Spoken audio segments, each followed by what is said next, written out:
One day, a boy was playing outside with his Great Dane Bojack when it so happened that the dog started chasing his own tail. Bewildered by this bizarre but adorable sight, the young boy quickly rushed back into the house to inform his father about this rather silly happening. "Why is he doing that?" asked the boy, to which his father then responded simply, "Well, because he has hoped to catch it soon," said the dad. "But Dad, it's his tail. How is he possibly gonna catch it?" the boy asked again. "Well, would you rather he gives up on his hope to catch it, or you let him go on and believe he can?" answered the boy's father. "Well, I guess you're right. But isn't he going to feel sad when he realizes it's impossible to catch it?"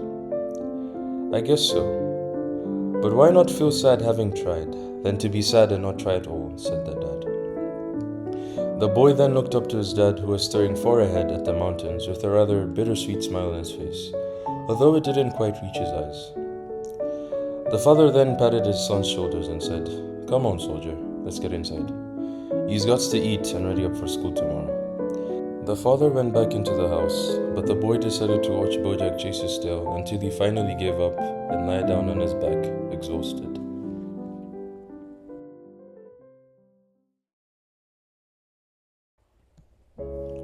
20 years later, the boy's father had gotten severely ill. His days were numbered and not much could be done to help his poor father. And so the boy spent his father's last few moments on this cold and cruel world very sad, bitter, and rather hopeless. It seemed that a nihilistic approach to life seemed more meaningful than to seek for any meaning to it at all. He would tend to his father all the time, and they'd have conversations about life and the complexities that come with it. Until one day. "Dad," the boy called out to his father, who lay weak and poised on his soon-to-be deathbed. "Yes, dear," the father responded in a faint voice. It was almost as if the air in his windpipes had turned to dust. "Why do you even bother at this point?" asked the son. "Well, what I mean is, why are you ever smiling or laughing? Why is it that you still make an effort to visit church when you can, or tell family friends that you're fine and couldn't be better whenever they call? Why do you bother trying? Why lie to others, to yourself, when you know it's pointless?" asked the son. A grave silence consumed the room as the boy thought back on what he had just asked his poor father. Surely, could this be something to say to someone who needed the most support than anyone at the time? I'm very sorry, father. Please, for... No, boy, reassured the father in a rather serious tone. Though the son was surprised, it was as if for once his father was being honest with him for the first time in a while.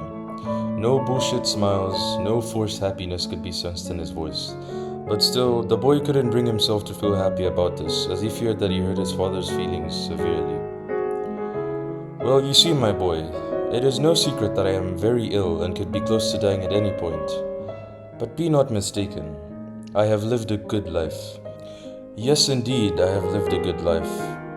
And even if I were to die at this very moment, I have well long lived. I managed to meet and love your mother. She gave me the gift of taking care of you. And I have made many friends, and our family always comes to check up on us from time to time," said the father, in a rather proud voice. He looked to the ceiling. Through his pale blue eyes you could see soul. Although the man was dying, he looked just as alive on the inside. A smile formed in his face. It was the same smile as that which the boy had seen when his father looked far ahead to the mountains. "Yes, boy, I am one call away from death himself, but even yet, I will continue to smile and say all is well. I will continue to visit church and laugh with others. I will continue to be happy and happy around you and those I love. Why? Yes, because there's no point in trying to be optimistic in my current state, understandably so. But why not die having tried, than to die and not try at all?" asked the father. He smiled way harder this time, and a teardrop fell from his left eye. This time, the flame of fighting burned even wilder than ever before. Despite being a dying man, in that very moment, he truly was alive.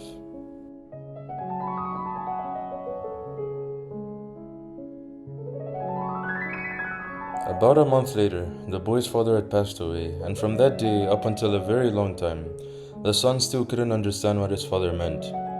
What the point in trying was, despite the outcome being inevitable, sadly so. The son would spend countless hours, days, months, and even many years trying to figure out what his father meant, trying to find the point in trying, the point in hope.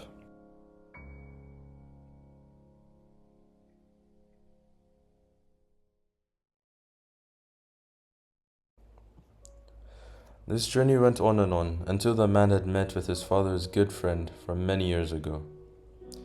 He had invited the boy to have a drink to catch up and check up on how he was dealing with the loss of his father. This man was a pastor.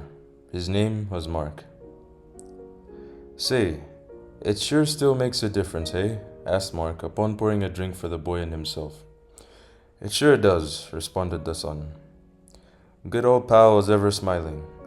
Not once did I ever see that guy angry, sad, or needy. He was ever content with what he had. Say, such people like that are very hard to come by, aren't they? The boy took a swig of his drink. It burnt really well, and so he pushed the glass in front of him, gesturing for another pour. "Whoa now, easy pal," said Mark, scoffing.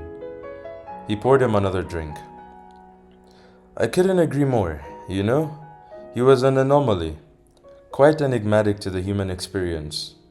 I never got him. I still don't, and to be frank, I don't think I ever will.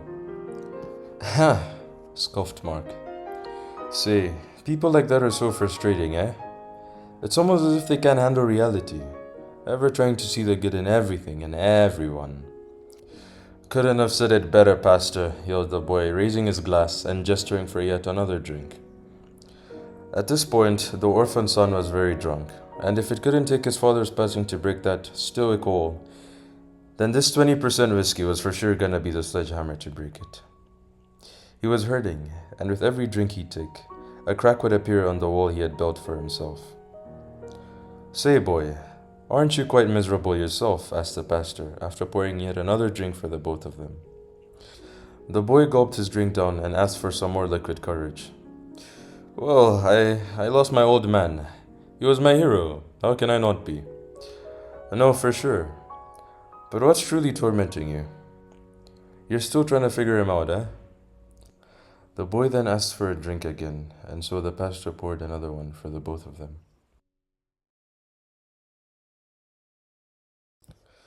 Son, it hurt you how he'd never be honest with you or anyone around him. You just wanted him to say it as it was. You wanted the man to be vulnerable and face the truth as it was, eh? You wish he'd die an honest death, don't you, son? Well, Fuck's sake, that man, exclaimed the son. And so he began to cry. The wall was broken, finally. See, boy, life itself is an anomaly. So is everything. Nothing was meant to be understood, but rather felt. Indeed, we're all going to die. Some of us will die terrible deaths, and the rest happy ones. Some will live happy lives, and others will live unfortunate ones, whereby living is the worst thing they could have ever done. And even so, it all amounts to nothing. Life is inevitable, and there's nothing we can do. But even so, why then do we bother so much to try? Asked the pastor. Well, yeah. Why try? Reiterated the man. Well, son, why not live having tried, than to die and not try at all? To live is to try. To die is not to, said Mark. I still don't understand, cried the boy. Listen here, son.